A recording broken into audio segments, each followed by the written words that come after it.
Hello, everybody, and welcome. This is Nurse Eunice with Florida Training Academy, and in today's video, we're going to discuss pediatric seizures. Yes, what would you do as a CNA, as a nursing student, if one of your pediatric patients begins to seize? Learn that and more in today's video, and as we do in each of our videos, we'll give you about 10 seconds to receive your notifications, and happy Wednesday, everybody.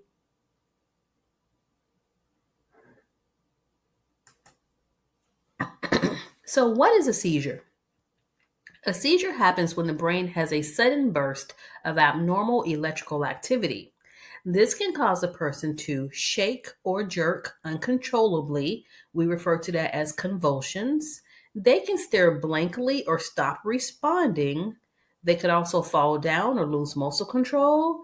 And then afterwards, they can be confused or very tired.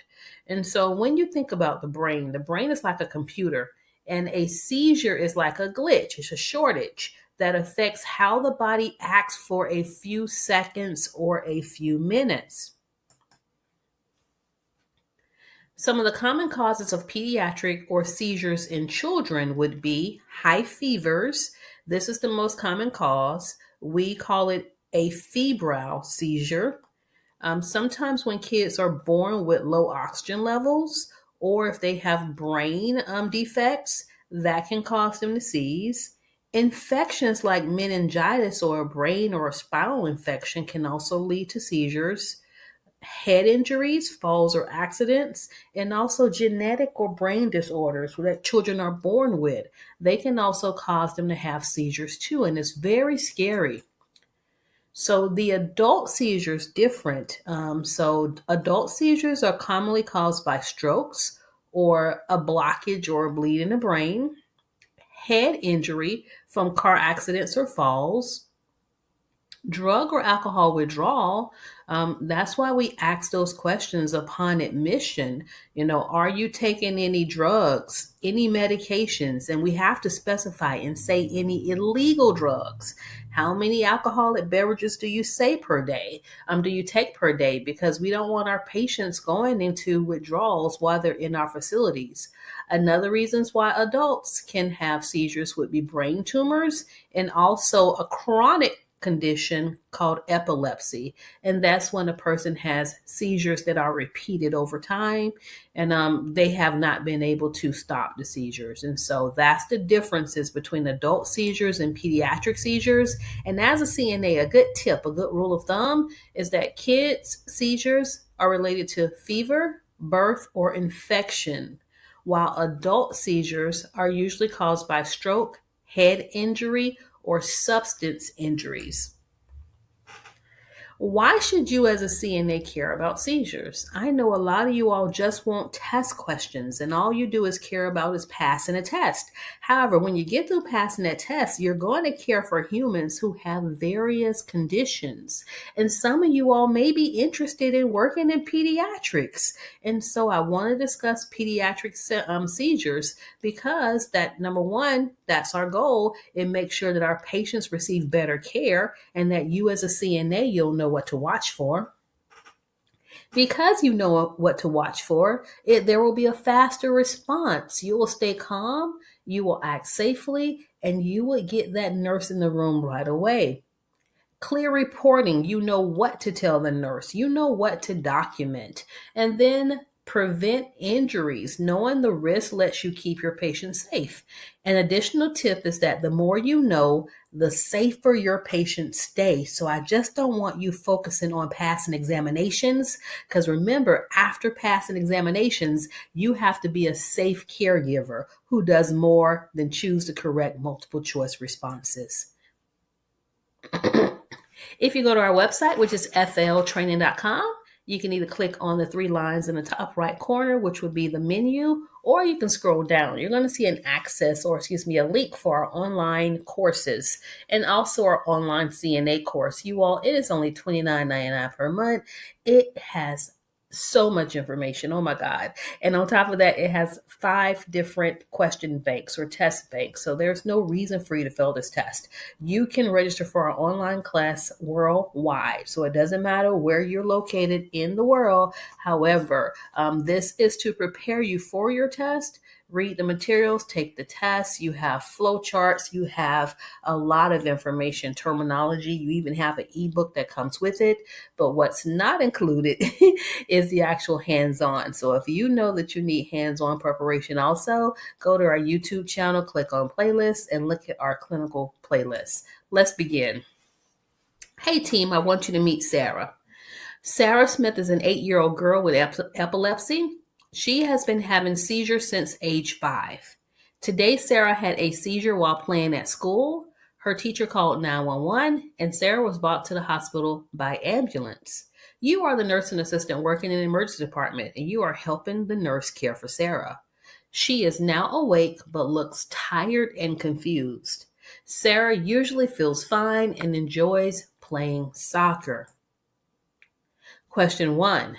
What is the most appropriate initial action to take if Sarah starts having a grand mal seizure? That's when they're having a convulsions, they're thrashing.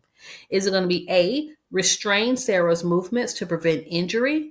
B, place a tongue depressor in her mouth to prevent her from biting her tongue? C, move objects away from Sarah to prevent injury? Or D, run to call for help and leave Sarah alone?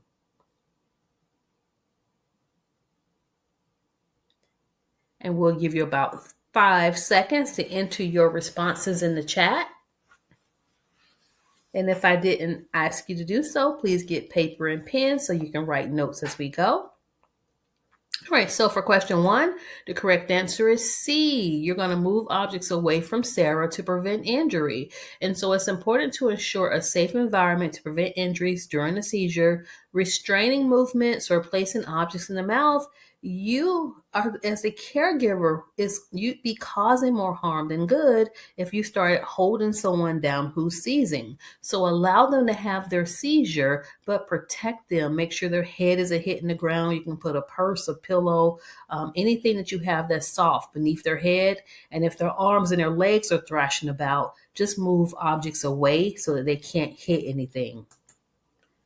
Number 2, while Sarah is actively seizing in the emergency room, which of the following observations is most important to document? A, whether or not she responded to verbal commands during the seizure. B, the start and end time, type of movements, and whether she lost consciousness. Excuse me. C, how long she has had epilepsy. Or D, the name of the paramedics who brought her in and her vital signs after arrival. So which is the most important to document? And that is right, team. You are absolutely correct. If you chose B, you understand that we have to time those seizures. So this information is crucial for medical professionals to evaluate the seizure and plan the appropriate treatment. A seizure that lasts 1 minute will receive a different type of response than a seizure that's prolonged and is lasting for 3 to 4 minutes. So timing the seizure activity is important. We have a situation update. Sarah's seizures last for about 2 minutes. She is now in a postictal phase where she is confused and sleepy. What is the most appropriate action to take during the postictal phase? Is it A, help Sarah to sit up? B, allow Sarah to remain flat on her back? C, ask Sarah detailed questions about what happened? Or D, lay Sarah on her side in the recovery position?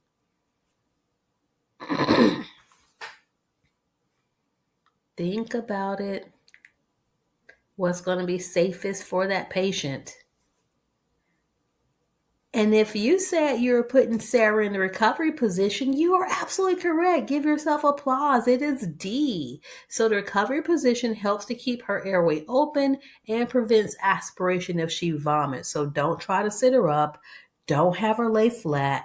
Turn her to the side and monitor her chest rise and fall. And that way, if she vomits, hopefully everything can clear her airway. Question 4. Sarah's physician orders diazepam PR for seizure control. The nurse prepares the correct dose. What position should the CNA place Sarah in to assist with safe medication administration?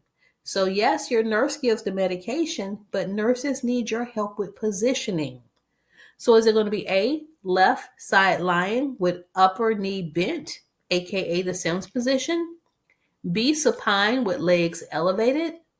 C, prone with head turned to the side? Or D, high phallus position with knees flexed?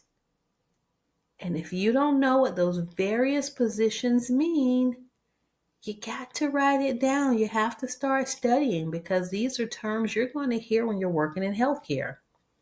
All right, what does the acronym, or excuse me, the abbreviation PR mean?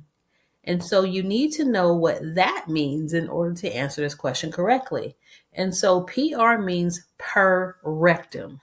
And so if your nurse is given a medication per the rectum, that means that the best position would be A. You have to put them in a sideline position with the knees bent. That's the Sims position, as illustrated in the image. So the Sims position is the safest and most appropriate position for rectal medication administration. This position exposes the rectal area and helps to prevent injury or discomfort. So this is the suppository position, it's the enema position, and you as a CNA, you have to pad that bed. You have to make sure you have a bedpan or something nearby, because sometimes whenever your nurse is inserting that medication, that suppository, it could actually cause the patient to have a bowel movement. So you just want to be prepared. You're there to position and assist as much as possible. Question 5. Sarah is resting in the hospital bed after her seizure. As part of seizure precautions, what should the CNA do to help keep her safe? A. Raise all 4 side rails and leave the bed at a working height. B. Keep the bed flat with only 2 rails up. C. Pad the side rails and keep the bed in the lowest position. D. Restrain Sarah's arms to prevent injury during another seizure.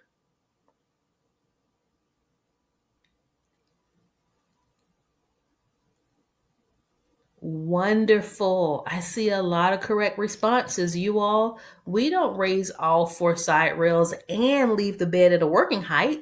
That's a fall hazard. What you do instead is you pad the side rails and then you lower the bed to the lowest position possible. That is what the safest option would be. And here's your rationale. For patients on seizure precautions, it is essential to pad the side rails to prevent the head or limb injury during the seizure. Remember, they're thrashing about. The bed should be kept low to reduce the risk of falls if the patient becomes restless or seizes again. So the correct response was not A, it is C. And then your facilities, if they don't have commercialized padding, you would take blankets, pillows, take whatever you need to make sure you pad those rails. We have another update. Hopefully, it's a good one. Sarah's seizure activity has stopped. Hallelujah. The nurse asks you to help provide post-seizure care and reinforce education. And so, as a CNA, you don't do the initial teachings. After the nurses come in and given the patient, providing with education, you as the CNA can monitor for compliance. And if a person needs a gentle reminder, you can reinforce the education provided. So question 6. After her seizure, Sarah urinated on herself and is feeling embarrassed. What is the best way for the CNA to help her? A, to not embarrass her further, wait until her parents arrive before providing care. B, say nothing and clean her quickly to avoid making her feel worse. C, tell her to be more careful next time and offer her clean clothes. D, kindly explain that accidents can happen after a seizure and help her clean up in private. Wonderful. Great job. Sarah feels validated. She feels encouraged.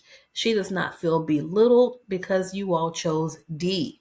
Remember that kids may feel scared or ashamed after an accident. She urinated on herself and she doesn't understand why.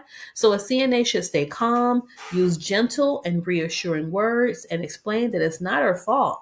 Seizures sometimes cause accidents. So when the muscles are firing, the brain is firing, the bladder could be contracting, and so that can cause some urine to seep out. So offering privacy and support helps protect the child's dignity and emotional well-being. And before you touch that child, I would just pretty much bring the towels and the washcloths in, help her to the bathroom, let her know that you're right outside the door if she needs anything, provide her with her fresh linens. But at that age, they don't like to have adults looking at their body, but you can be there to assist if needed, okay? And if you need more help with that, ask your nurse. Question 7. Sarah's teenage brother visits her in the hospital and hands her an earbud playing loud music. What is the best action for the CNA to take? A. Allow Sarah to listen to help her feel more relaxed. B. Ask the brother to lower the volume and leave the earbuds with Sarah. C. Kindly explain that loud music may trigger another seizure and suggest a quieter activity instead. Or D. Take the earbuds away without saying anything to avoid conflict. And I've actually had a similar situation happen in the ICU. A patient had a traumatic brain injury, and the family came in and started blasting his favorite rap song. And so that's what prompted me to add this question, because you as a CNA can reinforce, and I need for you to know that C is the best response, because for some patients with epilepsy, head trauma, etc., loud sounds or sensory overload can be seizure triggers. And so the CNA's role includes creating a safe, calm environment and providing patient/family education when needed in a kind and respectful way. Offering an alternative helps support Sarah's emotional well-being without increasing the risk of another seizure.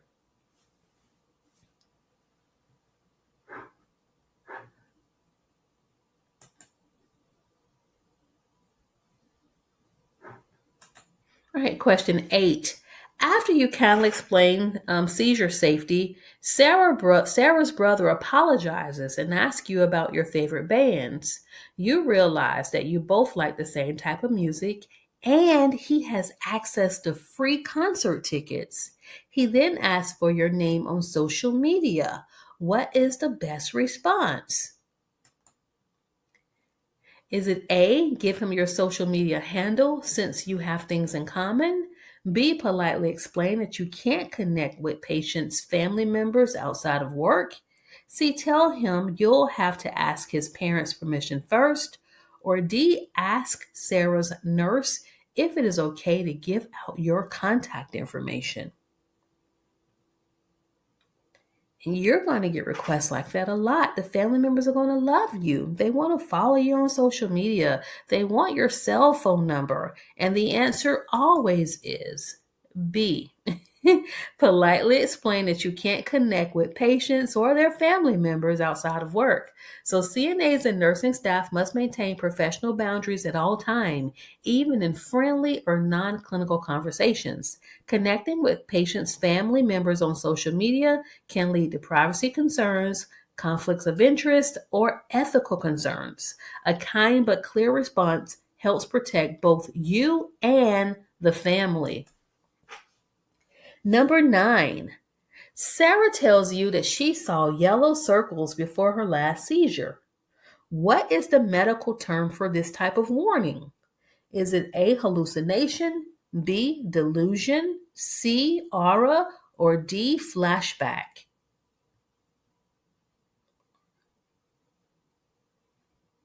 All right, revealing the answer in 5 seconds.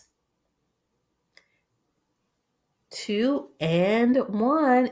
It is C, aura. So an aura is a warning sign that can happen before a seizure. It may involve seeing lights, shapes, or colors, such as the yellow circles or the halos, hearing strange sounds, or feeling odd sensations. An aura is actually a type of focal seizure and is important to report, as it may help predict or prevent future seizures. Number 10. Before Sarah's discharge, the doctor orders another EEG. What does EEG stand for and what does it check? Is it A, electrocardiogram, and it checks for irregular brain activity? Is it B, external energy gauge, and it measures body movement? Is it C, endocrine evaluation graph that checks for hormone levels? Or is it D, electroencephalogram, which checks electrical activity in the brain?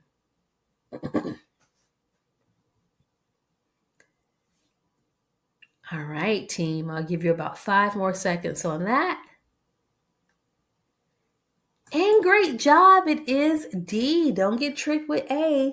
An electrocardiogram actually measures the heart's electrical activity, but an electroencephalogram it checks electrical activity in the brain. So that's why we don't say the whole medical term, we just call it an EEG. So an EEG is a test that records the electrical activity in the brain using small electrodes placed on a scalp. It helps doctors diagnose and monitor seizures, epilepsy, and other brain disorders. It is painless and commonly used before discharge to check for ongoing seizure activity. 11. What is the CNA's primary response after a patient like Sarah has completed an EEG? Is it A, interpret the EEG results and notify the family? B, remove the EEG leads and send them to the lab? C, assist with cleaning the patient's scalp, ensure comfort, and report any unusual behavior? Or D, give the patient a sedative and prepare them for discharge?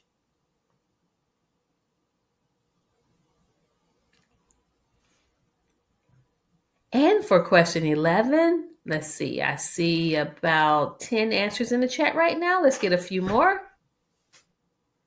Great job. For question 11, the answer is C. And so we have to put sticky electrodes on a patient whenever they have an EEG. And so you don't want to leave all of that stickiness in their hair. So after an EEG, CNAs help with basic care such as gently removing the gel from the scalp, ensuring the patient is clean, comfortable, and safe, and reporting any changes or unusual behavior to the nurse. CNAs do not interpret reports. You don't give a report to the family members, and you also do not give medications. 12. Sarah's parents ask if she might grow out of her seizures. What is the best response from a CNA? A, yes, all children outgrow seizures by the time they become teenagers. B, that's a good question. The nurse or doctor can give you the best answer since it depends on the type of seizures. C, probably not, but we'll know more after her next EEG. Or D, my cousin outgrew his seizures, so anything is possible.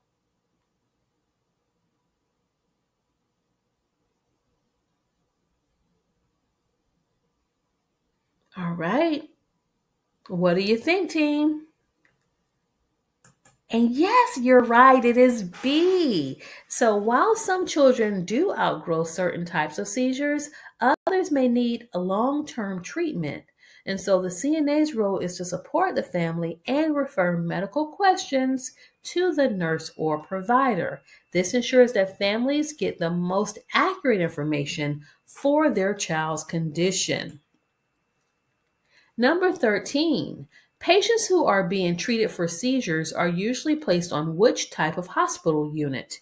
Is it A, non-invasive unit, B, neurology unit, C, nephrology unit, or D, neonatal unit? I know this one's tricky. But you got it. Yes, that is right. And so, because seizures affect the brain, The body system that most correlates with brain activity would be the neurology. So yes, so the neurological system, aka whenever a person has an issue with their neurological system, they're usually sent to the neurology unit. And so seizures are caused by abnormal electrical activity in the brain, which is part of the nervous system. So patients with seizure disorders are usually cared for on neurology units or in pediatric neurology for children. This helps to ensure proper monitoring, treatment, and diagnostic tests like EEGs are done according to policy. And you all, I am so proud of you. Great job, team. Look at Sarah. She's back in school. She's with her friends. And it's because of caregivers like you, caregivers who study, who want to learn more, and who want to do more than just simply pass an examination. They want to be the best caregivers possible. So we want to thank you for your support. Thank you for watching our video. And then remember, CNAs who are caring, they become caring nurses. And so I hear people saying that these new nurses are not empathetic. They're not this, they're not that.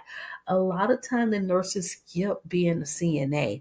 And so what you're doing it the right way. You're learning at the lower level. You're learning communication, how to take care of patients.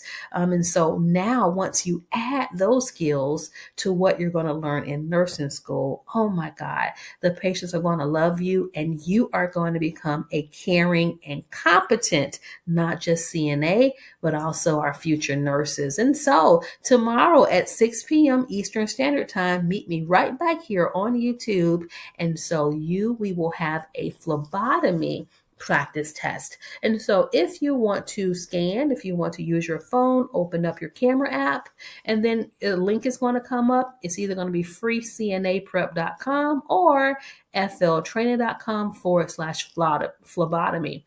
Doesn't matter which one you go to, it's going to take you to my personal website. Scroll down to the bottom and you will see the links for the phlebotomy practice test and also the phlebotomy study guide. And so you can get a heads up. You can start studying that today and you'll be prepared for the phlebotomy practice test on tomorrow. And I love you all. Thank you all for watching. If you enjoyed this video or the hundreds of videos that we have and you want to bless me with a cup of coffee, I would appreciate it. All right. And so you simply go to Cash App and then enter what you see there on the screen. It is $ Eunice Mathis. And thank you for supporting me. Thank you for supporting our channel. And thank you for taking care of our patients. I'll see you all tomorrow. Have a good day.